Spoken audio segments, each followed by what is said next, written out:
काय चाललंय? सकाळच्या अंबरनाथच्या प्रकरणावर इंटरव्ह्यू पासून भारतीय जनता पक्ष हा किती बनचुका आणि ढोंगी आहे हे अंबरनाथ प्रकरणात पुन्हा दिसतं. काँग्रेस पक्षानं त्यांचे 12 नगरसेवक निलंबित केले भारतीय जनता पक्षाबरोबर आघाडी केल्याबद्दल, आणि भारतीय जनता पक्षानंही कारवाई केली काँग्रेस किंवा MIMशी युती केल्याबद्दल.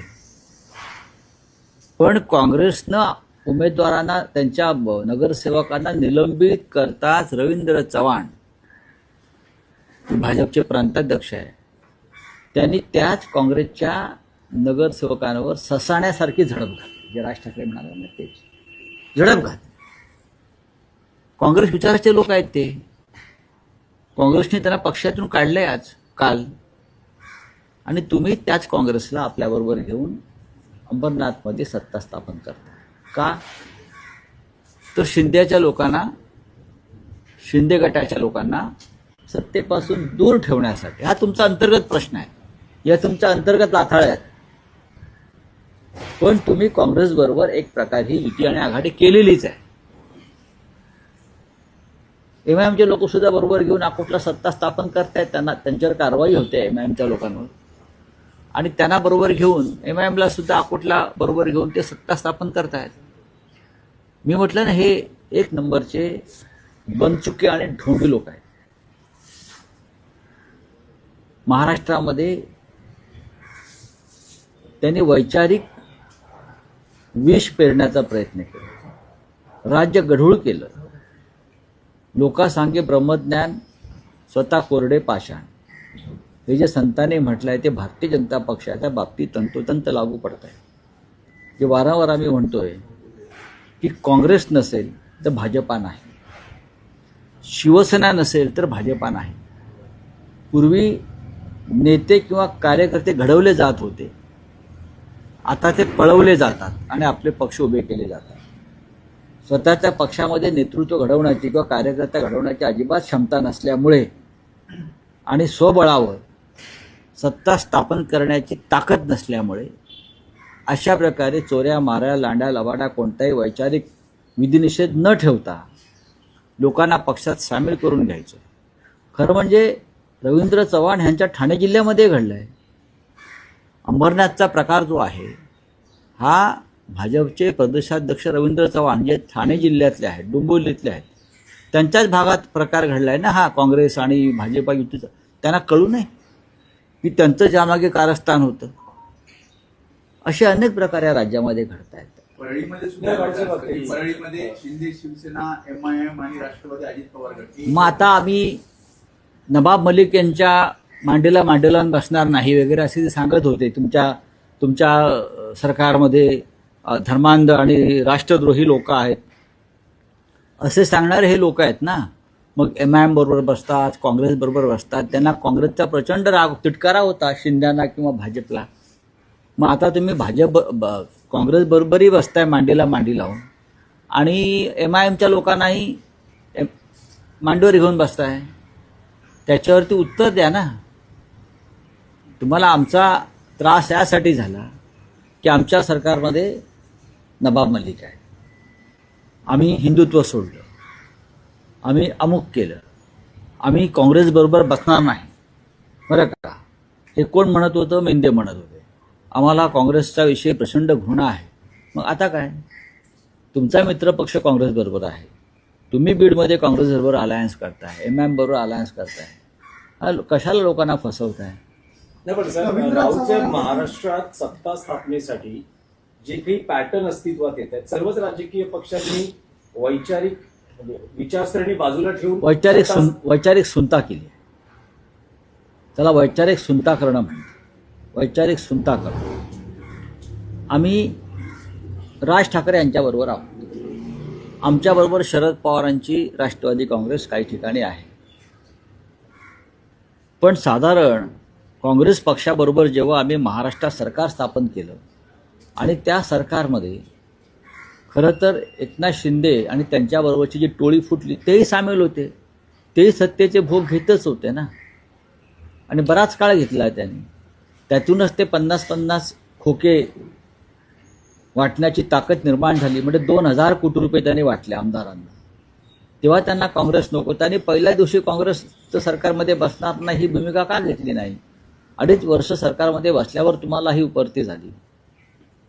सर, एक काल वेगळा प्रकार महाराष्ट्राच्या राजकारणात बघायला मिळाला.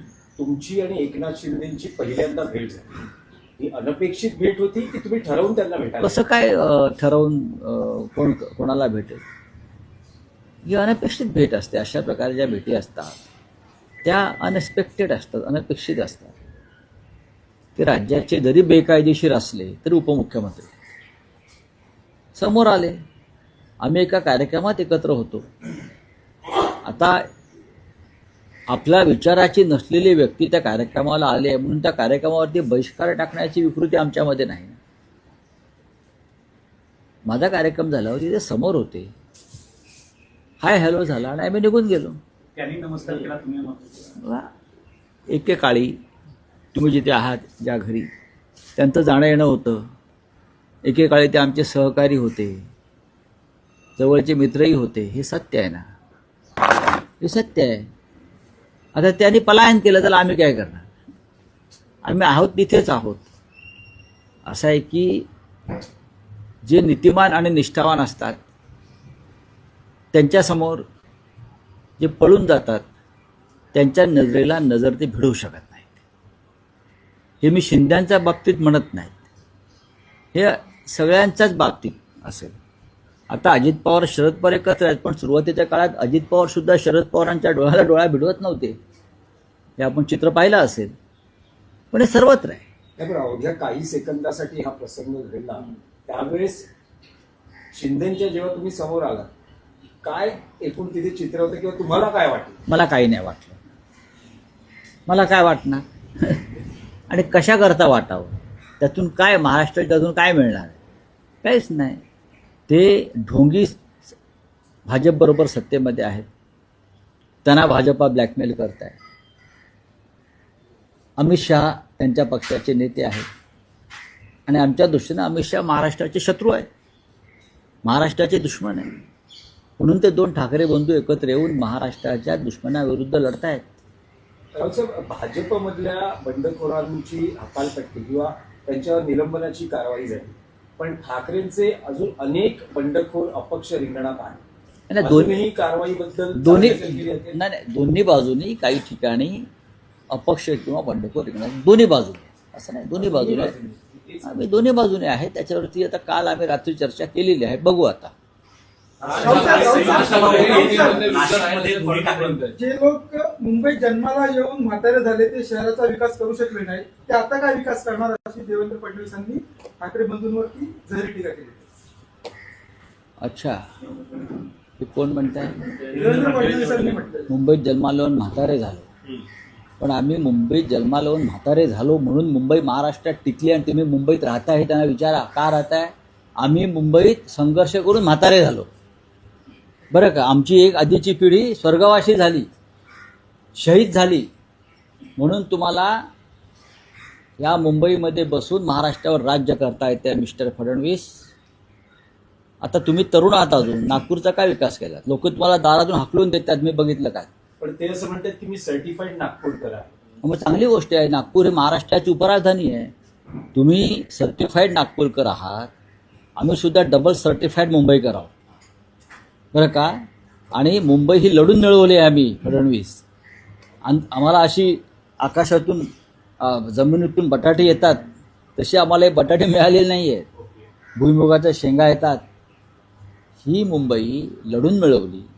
आणि जेव्हा आम्ही लढत होतो तेव्हा फडणवीस यांचा जन्म झालेला नव्हता.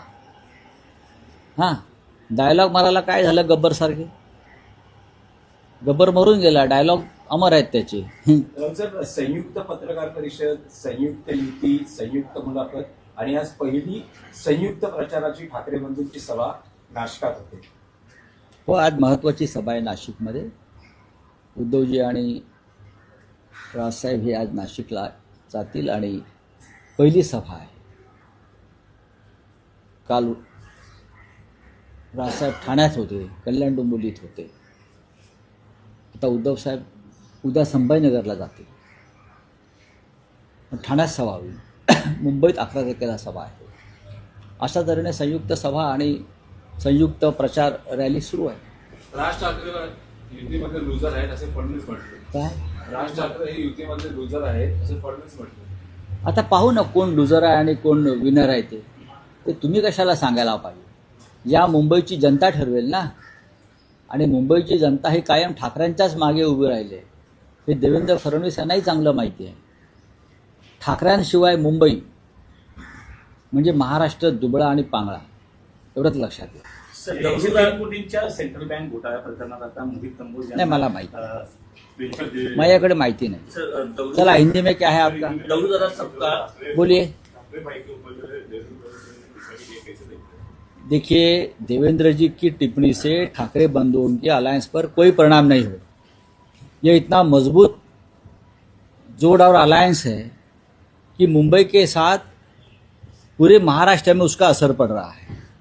तो ये डर है देवेंद्र जी के मन में. ठाकरे बंधु एक साथ आने से उनकी कुर्सी भी हिल जाएगी. अब देखो क्या होता है. चलो, थैंक यू. कांग्रेस में